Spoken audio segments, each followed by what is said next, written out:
پیدائش تیسرا باب۔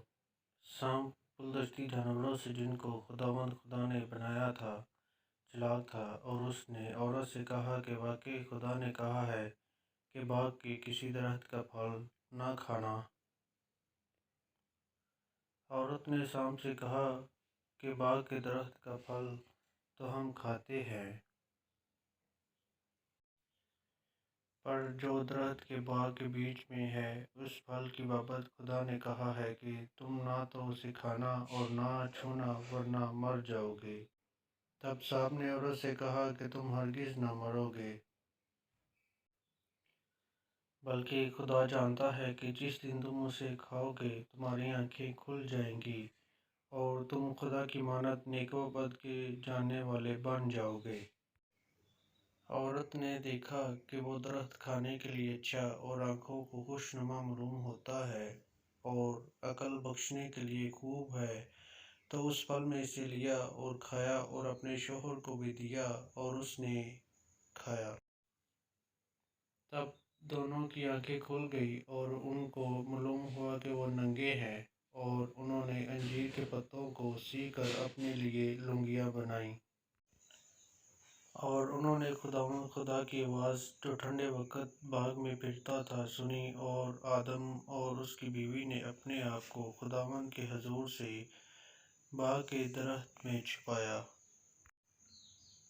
تب خداوند خدا نے آدم کو پکارا اور اسے کہا کہ تو کہاں ہے؟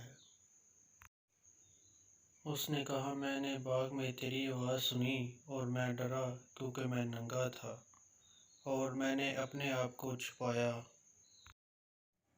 اس نے کہا تجھے کس نے بتایا کہ تو ننگا ہے؟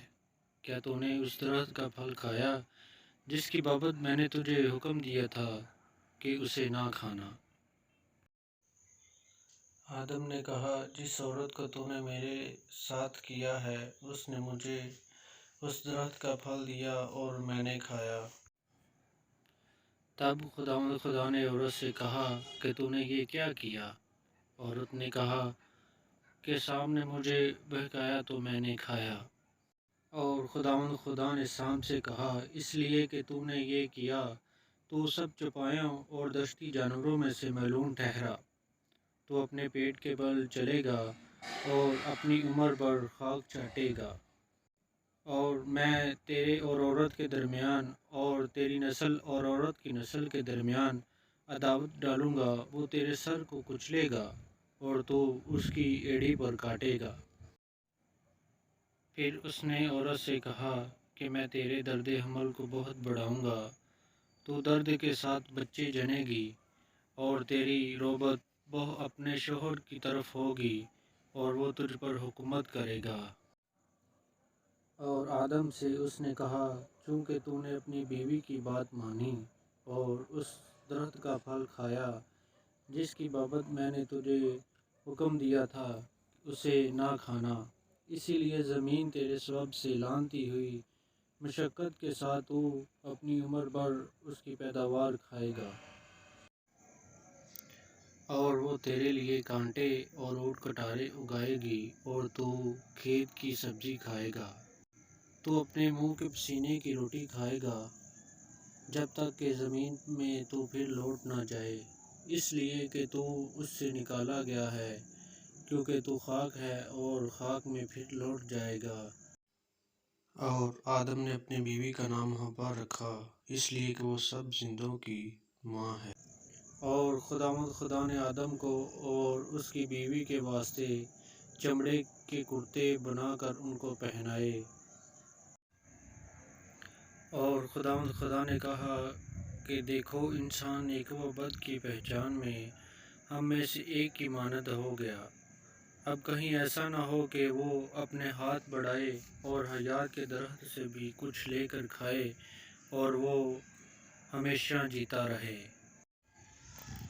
اس لیے خداوند خدا نے اس کو باغ عدن سے باہر کر دیا تاکہ وہ اس زمین کی جس میں سے وہ لیا گیا، چنانچہ اس نے آدم کو نکال دیا اور باغ عدن کے مشرق کی طرف کربوم کو اور چگرد گھومنے والی شعلہ زن تلوار کو رکھا کہ وہ زندگی کے درخت کی راہ کی حفاظت کرے۔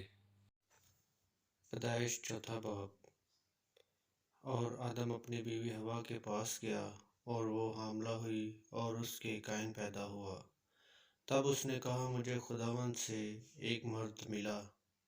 پھر قائن کا بھائی حابل پیدا ہوا اور حابل بھیڑ بکریوں کا چرواہا اور قائن کسان تھا۔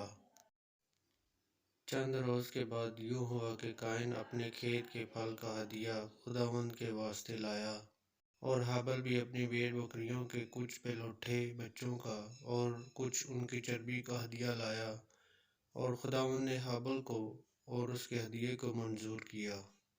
پر قائن کو اور اس کے ہدیے کو منظور نہ کیا، اس لیے قائن نہایت غضبناک ہوا اور اس کا منہ بگڑا۔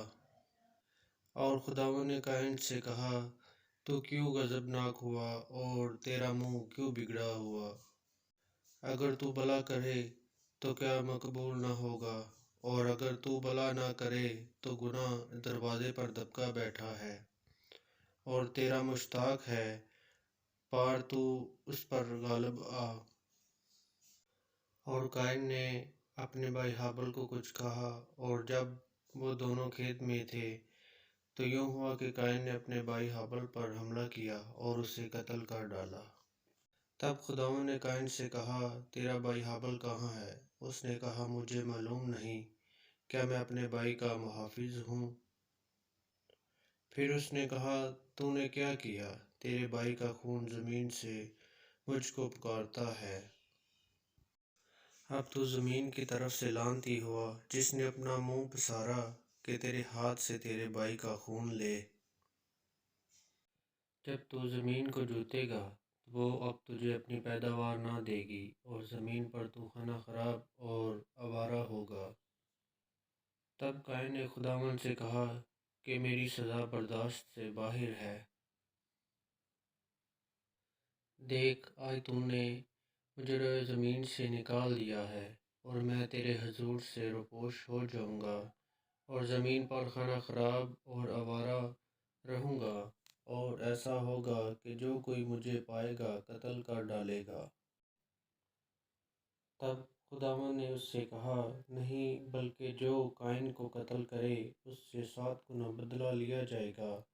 اور خداوند نے قائن کے لیے ایک نشان ٹھہرایا کہ کوئی اسے پا کر مار نہ ڈالے۔ سو قائن خداوند کے حضور سے نکل گیا اور عدن کے مشرق کی طرف نود کے علاقے میں جا بسا۔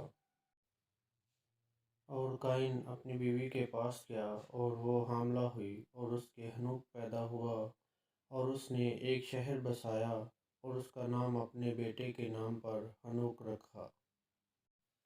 اور حنوک سے اراد پیدا ہوا، اور اراد سے مہویل پیدا ہوا، اور مہویل سے متسائل پیدا ہوا، اور متسائل سے لمک پیدا ہوا۔ اور لمک تو عورتیں بیاہ لایا، ایک کا نام ادا اور دوسری کا نام سلا تھا۔ اور ادا کے یابل پیدا ہوا، اور وہ ان کا باپ تھا جو خیموں میں رہتے اور جانور پالتے ہیں۔